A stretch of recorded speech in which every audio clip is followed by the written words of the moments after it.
Good morning बच्चों। Good morning sir. Please sit down. Thank you sir. अब सुनिए कि दूसरों के नुकसान की उपेक्षा कर सिर्फ अपना फायदा देखने वाले लोगों के कारण ही दुनिया नरक जैसी बनती जा रही है। उपेक्षा का मतलब होता है उदासीनता, तिरस्कार, अवहेलना, निरादर, बेइज्जती। ये उपेक्षा के अर्थ हैं। और अपेक्षा का मतलब होता है आशा या उम्मीद करना। जैसे हर पिता की अपने पुत्र से यह अपेक्षा रहती है कि वह अपने जीवन में सफल हो।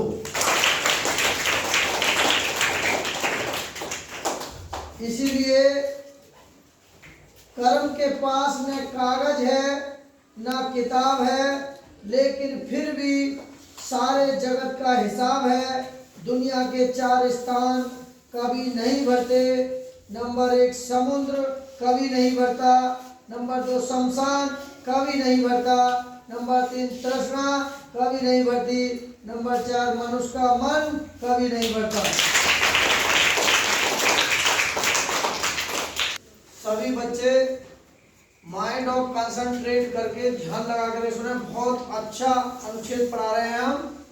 जवाहर नवोदय विद्यालय की एक परीक्षा की तैयारी। 4 जनवरी को परीक्षा है विद्या ज्ञान की। 3 दिसंबर को परीक्षा है, 3 तारीख को। तो सभी बच्चे लगे रहे। सिलेबस लगभग सेम ही है, बस विद्या ज्ञान में अंग्रेजी के 5 क्वेश्चन अलग आएंगे, बाकी सेम है। ठीक है। और अनुच्छेद हम 16 पढ़ा चुके हैं, प्लेलिस्ट में जाके देख लें और हमारे साथ जुड़े रहें। गरीब बच्चे हैं, हमारा एक छोटा सा प्रयास है। चलिए देखते हैं। जवाहर नवोदय विद्यालय प्रवेश परीक्षा, विषय भाषा हिंदी, अनुच्छेद 17, एमडी अकेडमी महेश्वर हमारा चैनल है। 9412617856 हमारा व्हाट्सएप नंबर है। अब अनुच्छेद को पढ़ते हैं। देखिए यह है अनुच्छेद। अकेला अध्यापक बालक के संपूर्ण विकास के लिए सब कुछ नहीं कर सकता। सब कुछ नहीं कर सकता। उसको सफलता तब मिलती है जब समाज उसकी सहायता करे। समाज उसकी सहायता करे तभी उसको सफलता मिलती है। जिस प्रदेश में कलह मचा रहता है, जिस प्रदेश में कलह मचा रहता है, समझ रहे हैं? कलह का मतलब है झगड़े वगड़े होते रहते हैं। तो कलह मचा रहता है जिस समाज में गरीब अमीर, ऊंच नीच की विषमता पुकार कर युद्ध, द्वंद्व और प्रतियोगिता को प्रोत्साहित दे रही हो। यानी कि गरीब अमीर, ऊंच नीच की विषमता पुकार कर द्वंद्व और प्रतियोगिता को प्रोत्साहन दे रही हो। तो जिस राष्ट्र की नीति शोषण पर खड़ी हो, उसके अध्यापक भला क्या करें? भाई जिस राष्ट्र के नीति शोषण पर खड़ी हो, उस राष्ट्र के अध्यापक क्या करें? जिन घरों में दाल रोटी का ठिकाना ना हो, पिता मध्य और माता स्वर्णीय हो, माँ बाप में मारपीट और गाली गलौज मची रहती हो, तो उसके बच्चों को पालने में ही मानस विष दे दिया जाता है। यानी कि जिसके घर में माता पिता में आपस में झगड़ा रहता हो, तो वो बच्चा उसके मानस विष दे दिया। उसके जीवन में इस तरीका की बातें जाएंगी, जिसके घर में माता पिता आपस में लड़ते हैं, झगड़ते हैं, तो वो बच्चा अच्छा इंसान नहीं बनेगा। क्योंकि उसके जीवन में विष जैसा घोल दिया जा रहा है कि हमारे मम्मी पापा तो ऐसे ही लड़ते हैं, तो ऐसा ही असर उस बच्चे पर पड़ेगा। तंग गलियों और गंदे घरों में रहने वाले जो छोटेपन से ही अश्लीलता यानी कि गंदी हरकतें, अभद्रता, गंदा व्यवहार में पले हों, सौंदर्य को जल्दी समझ नहीं पाते। जो बच्चा गंदे माहौल में पड़ा हो, पल रहा हो और गंदा व्यवहार जिसके माता पिता करते हो, वो बच्चा सौंदर्य को जल्दी नहीं समझ पाएगा, क्योंकि वो बिगड़े हुए माहौल में पला है, तो उसको वही अच्छा लगता है, इसीलिए वो अच्छी बातें जल्दी नहीं समझ पाएगा। फिर भी अध्यापक जो परिस्थितियों यानी कि परिस्थितियों को दोष देकर बैठा नहीं रह सकता। एक अध्यापक ही एक ऐसा है कि उसकी घर की परिस्थिति को देखकर बैठा नहीं रह सकता। अध्यापक ही एक ऐसा है, वो फिर भी उसको ज्ञान देगा, फिर भी उसको शिक्षा देगा, भले ही उसके घर में कितने लड़ाई झगड़े रहे हो, तब भी अध्यापक ही एक ऐसा व्यक्ति है जो क्या देगा? ज्ञान देगा, शिक्षा देगा। वो खाली ठाली नहीं बैठेगा, उसको तो अपना कर्तव्य पालन करना ही है, उसको तो अपना कर्तव्य पालन करना ही है। अब शिक्षक का मतलब क्या होता है? क्या ये शिक्षक? तो शिक्षक 3 शब्दों से मिलकर बना है, तो यानी कि सी का मतलब है शिष्टाचार,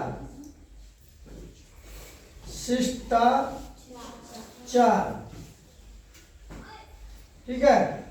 और 6 का मतलब है क्षमाशील,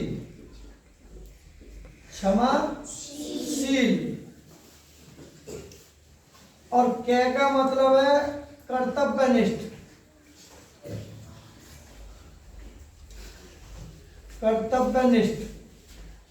अपने कर्तव्यों का पालन करे, उसे हम शिक्षक कहते हैं। शिक्षक बेचारा ऐसा है कि वो अपने कर्तव्यों का निर्वहन पूरी तरह से करता है। अब ये हमारा अनुच्छेद है, बहुत अच्छा है। अब इसमें क्या है, कुछ क्वेश्चन है। देखिए पहला क्वेश्चन, बच्चों को संस्कारवान बनाने का प्रथम दायित्व किसका है? यानी कि बच्चों को संस्कारवान बनाने का प्रथम दायित्व किसका है? नंबर 1 पे माता पिता का, नंबर 2 पे समाज का, नंबर 3 पे शासन का, नंबर 4 पे शिक्षक का। इस गद्यांश के अनुसार किस किस को पूछा किसी से? Yes, sir. यानी कि हमारा क्वेश्चन है कि भाई बच्चों को संस्कारवान बनाने का प्रथम दायित्व किसका है? ठीक है, तो ये बताएगा किसका दायित्व बेटा? शाबाश, ताली बजाइए। किसका है? माता पिता का प्रथम दायित्व है। क्या ना? सूर्य का बिल्कुल जवाब सही है। हमारा पहला ही क्वेश्चन बिल्कुल सही है। समाज का नहीं, शासन का नहीं, शिक्षक का नहीं। संस्कार तो कहां से आते हैं? माता पिता से। जैसे माता पिता होंगे वैसे ही बच्चे होंगे। अच्छे संस्कारवान होंगे तो अच्छे ही बच्चे होंगे। क्योंकि सुकरात ने भी कहा है, सुकरात ने क्या कहा था? प्राणी है, मनुष्य सामाजिक प्राणी है, मनुष्य का संबंध समाज से है, समाज से हटकर कहीं निवास करता है, राक्षस या देवता या दानव तीनों में से एक है।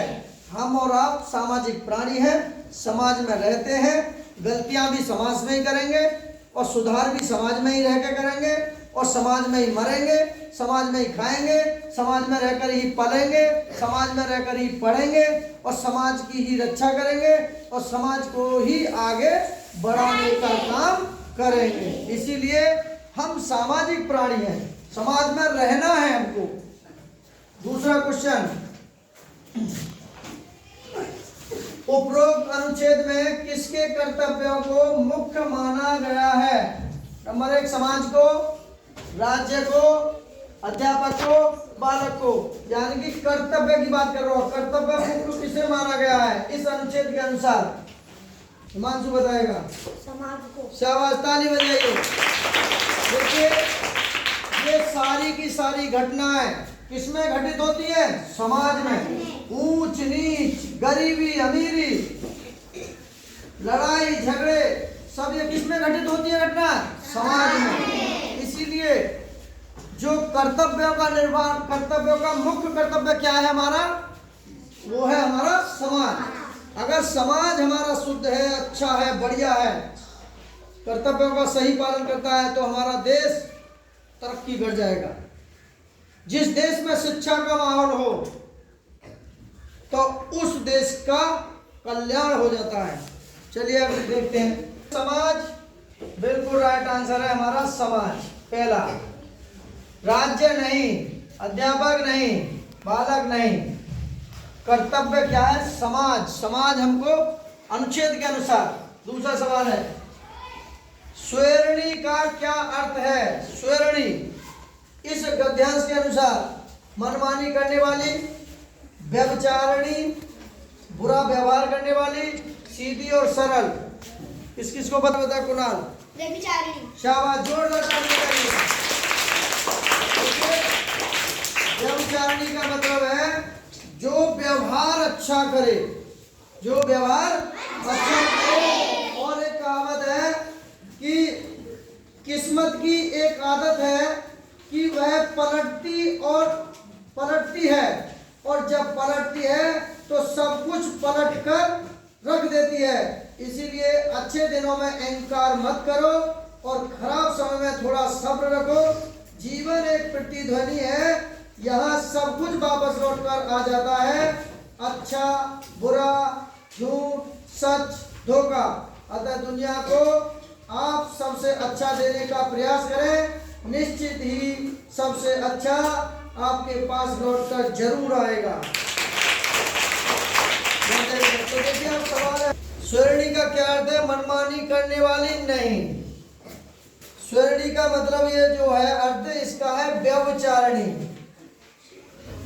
यानी कि व्यभिचारिणी। ठीक है,